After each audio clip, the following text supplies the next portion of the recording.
Good afternoon. Today we are going to discuss about Rules of Court, Criminal Procedure, Rule 119, Trial. So first, we have to determine what is trial. So according to Acosta versus People Escra 774, trial defined by Honorable Supreme Court that it is a judicial process of investigating and determining the legal controversy starting from the time production of evidence of the prosecutor or the prosecution as the general rule. So now, is there a difference between hearing and trial? Yes, there is a difference because the Republic versus Sandigan Bayan has two legal concepts. First, hearing. Hearing is broader in its scope and it includes pre-trial conference, hearing of the motion and trial. On the other hand, trial is trial is limited only to the presentation of evidence and represent before the court. Section 1. Time to prepare for trial. After a plea of not guilty is entered, the accused shall have at least 15 days to prepare for trial. The trial shall commence within 30 days from receipt of the pre-trial order. Section 2. Continuous trial until terminated. Postponements trial once commenced shall continue from day to day as far as practicable until terminated. It may be postponed for a reasonable period of time for good cause. The court shall, after consultation with the prosecutor and defense counsel, set the case for continuous trial on a weekly or other short-term trial calendar at the earliest possible time so as to ensure speedy trial. In no case shall the entire trial period exceed 180 days from the first day of trial, except as otherwise authorized by the Supreme Court.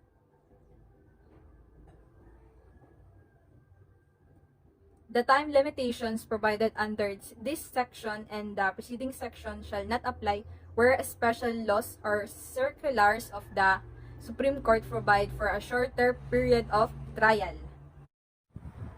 Sinasabi sa Section 2 na kapag ang trial ay nagsimula na, ito ay maaaring magpatuloy araw-araw hanggang sa ito ay matapos. Ngunit sa kabilang banda, ito rin ay maaaring matigil dahil sa mga acceptable reasoning that may give a big impact on the trial and ito ay para sa kakabuti ng kaso at iba pang usapin tungkol dito.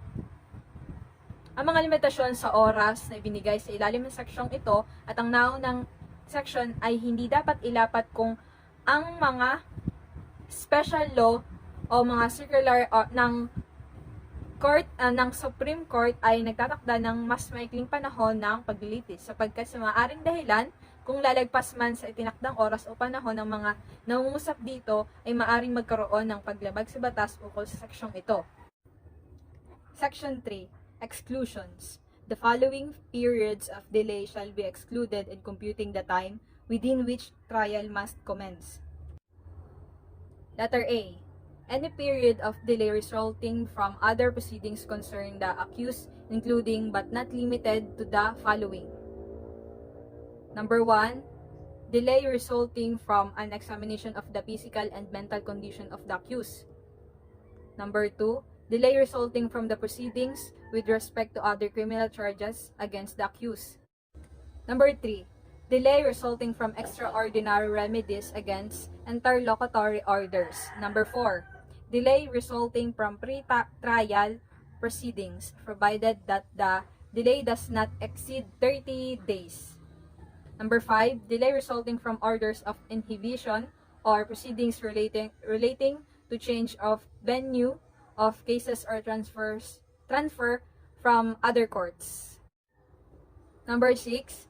Delay resulting from a finding of existence of a prejudicial question. And number 7.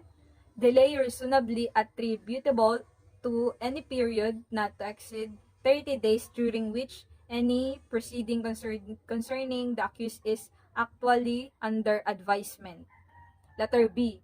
Any period of delay resulting from the absence of unavailability of an essential witness. For For purposes of this subparagraph, an essential witness shall be considered absent when his whereabouts are unknown or his whereabouts cannot be determined by due diligence.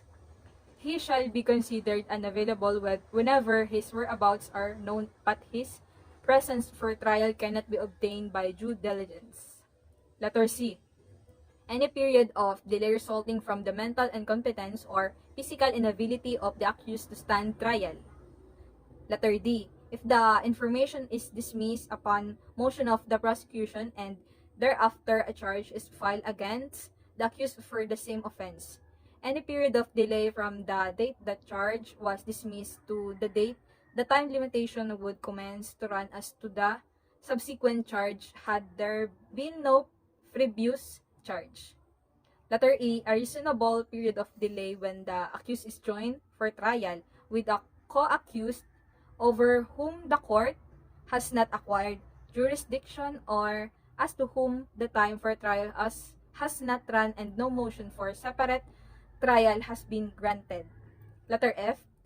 Any period of delay resulting from a continuance granted by any court motu proprio or on motion of either the accused or his counsel or the prosecution if the court granted the continuance on the basis of its findings set forth in the order that the ends of justice served by the taking such action outweigh the best interest of the public and the accused in a speedy trial.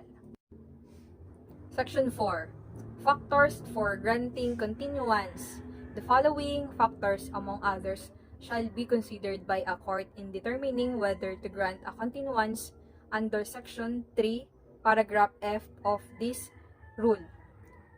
Letter A. Whether or not the failure of grant a continuance in the proceeding would likely make a continuation of such proceeding impossible or result in a miscarriage of justice. And letter B. Whether or not the case taken as a whole is so novel, unusual, and complex due to the member of accused or the nature of the prosecution, or that it is unreasonable to expect adequate preparation within the periods of time established therein.